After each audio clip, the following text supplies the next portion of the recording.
Les grands maîtres, tels que Jésus, le Bouddha, sont venus sur la terre pour nous montrer quel est le sens de la vie, quel est le chemin pour devenir heureux ou pour se libérer de la souffrance. Et ensuite, après leur mort, c'est structurer, plus ou moins intensément, une religion. Ce sont les disciples, les élèves, génération après génération, qui ont construit cette religion. Et certaines histoires, certaines allégories que le maître avait transmises, qui avaient un sens profond au moment où il vivait, où il l'avait expliqué, peu à peu, avec le temps, ça a perdu du sens, de la profondeur. Je peux pas m'empêcher de vous raconter cette petite histoire qui se vit dans un monastère zen. Il y a un maître assez âgé qui médite avec ses élèves, et puis un jeune chat qui circule entre les élèves qui méditent. Et bien sûr, comme il est jeune, il est un peu excité et il dérange un peu les élèves. Du coup, le maître dit qu'il faut attacher le chat à un poteau. Le chat, comme ça, reste dans la salle, il peut méditer avec les autres élèves, mais il ne dérangera plus personne. Et c'est devenu une habitude. Et puis le temps a passé. Et le maître est mort. Il était âgé. Le chat était jeune, donc il a vécu encore de nombreuses années. Et les élèves ont perdu peu à peu le sens de ce rite, de cette habitude qui avait été mise en place par le maître. Et après la mort du chat, bien quelques années plus tard, ils ont décidé, par respect pour ce que le sage avait fait, de reprendre un chat, et bien sûr ils l'ont attaché au poteau. Ils avaient perdu le sens. C'est drôle, une histoire drôle, hein, mais voilà comment ça se passe. Donc il n'est pas inutile de revisiter certaines allégories, certains dogmes qui ont été issus de l'enseignement d'un maître pour en comprendre la quintessence. Et je voudrais prendre aujourd'hui l'allégorie du Jardin d'Éden. Ça se passe dans la Genèse. C'est l'histoire d'Adam et Ève. Souvenez-vous, Adam et Ève étaient au paradis terrestre. Ils étaient dans le Jardin de l'Éden et tout était parfait pour eux. Ils pouvaient profiter de tous les plaisirs, de tous les fruits de ce jardin. Ils étaient aux anges. On leur avait juste dit une seule petite chose qu'ils ne devaient absolument pas faire. Ils ne devaient pas manger le fruit d'un certain arbre. C'était l'arbre de la connaissance du bien et du mal. Pourquoi l'ont-ils fait? Pourquoi ont-ils goûté ce fruit-là? Tout simplement parce qu'ils étaient peut-être curieux. Et on leur avait dit que s'ils mangeaient ce fruit-là, ils allaient être immédiatement renvoyés, exclus du paradis terrestre, du Jardin de l'Éden. Alors finalement, ils l'ont mangé, ce fruit-là. Et bien sûr, immédiatement, ils ont été exclus du Jardin d'Éden. Et le pire, c'est que ensuite, de génération en génération, jusqu'à aujourd'hui, eh bien, cette erreur-là, ce péché, nous a suivis. Et pour les chrétiens, lorsque nous venons au monde, chaque être porte en lui ce péché originel. Et il faut le baptême pour nous libérer de ce péché-là. Alors qu'est-ce que ça signifie manger le fruit de l'arbre, de la connaissance, du bien et du mal? Oh ben c'est assez simple, hein. Il y a d'un côté le bien et de l'autre le mal. C'est-à-dire qu'il y a deux. Avant, ils étaient complètement en harmonie avec la vie dans ce Jardin d'Éden. Ils étaient heureux. Ils n'avaient pas la connaissance du deux, de la dualité, du bien, du mal, du bon, du mauvais, du difficile, du facile, de l'agréable, du désagréable. C'est ainsi que cette connaissance-là a généré en eux l'apparition du jugement, des préjugés, des croyances. Et c'est ça qui a entraîné leur exclusion du paradis terrestre. Et c'est ce que nous vivons, nous. Laissons de côté un petit instant cette allégorie et voyons ce que nous disent aujourd'hui les psychologues.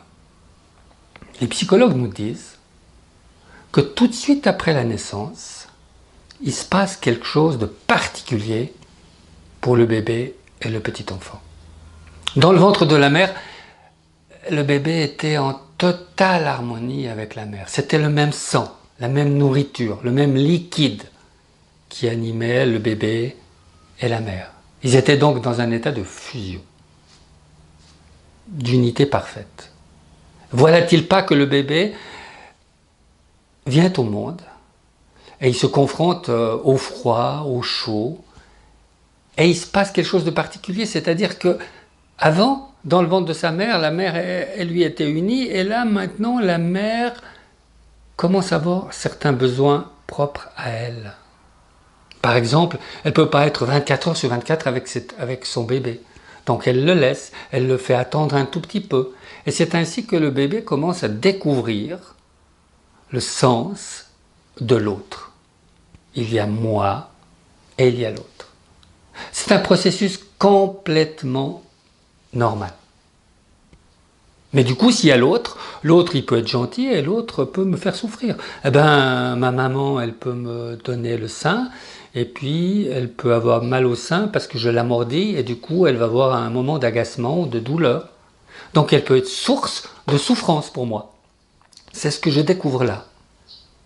Et je ne sais pas si vous avez remarqué, mais tout au début du langage, le bébé a de la peine encore à dire « je ». Il dit « il » en parlant de lui. Et peu à peu, mois après mois, se forme son entité « moi, je » et les autres. Et donc la peur qui apparaît. Est-ce que l'autre va être gentil avec moi ou pas? Et donc l'apparition du jugement. C'est bien, c'est mal, et c'est le début de l'enfer. Vous voyez le lien qu'il y a entre l'allégorie du jardin d'Éden, Adam et Ève, le péché originel, et ce que nous racontent les scientifiques. Et ensuite, qu'est-ce qui se passe?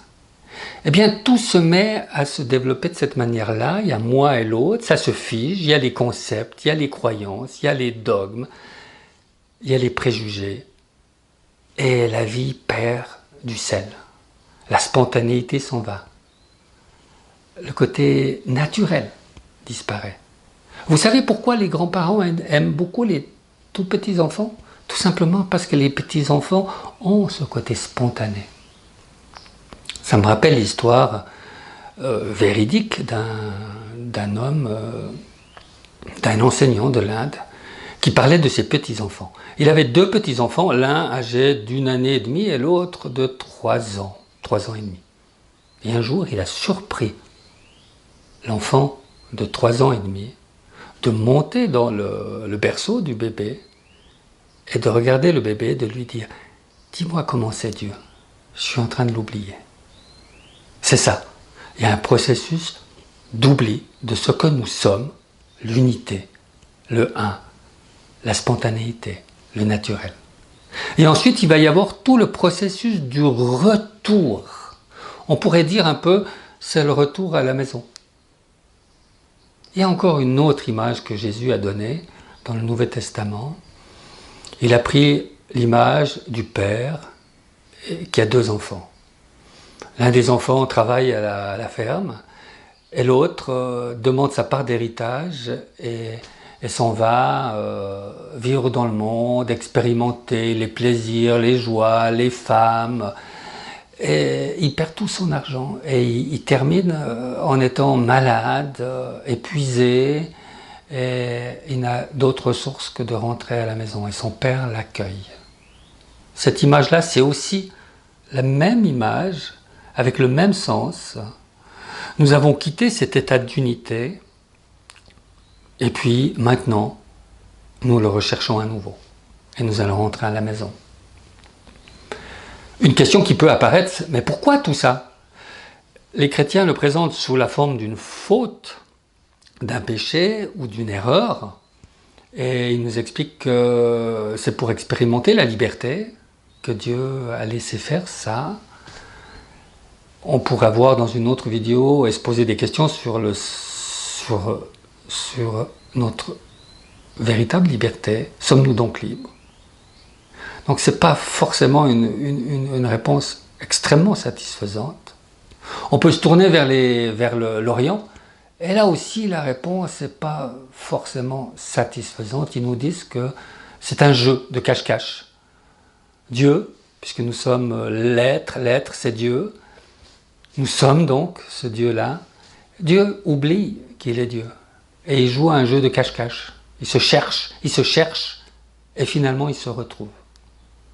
C'est pas très intéressant comme explication, pas très satisfaisant comme explication. Est-ce qu'il y en a d'autres? Il y en a une qui non plus n'est pas satisfaisante. C'est pourquoi tout ça? Alors on pourrait dire pourquoi pas? Il n'y a pas de réponse satisfaisante à cette situation, à ce problème-là. Il se trouve que c'est comme ça.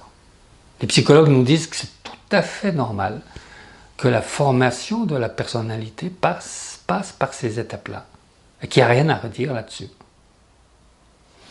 Le chemin spirituel, c'est donc progressivement de retrouver cette innocence, cette pureté, cette simplicité, cette unité avec ce que nous sommes et avec tout ce qui est autour de nous.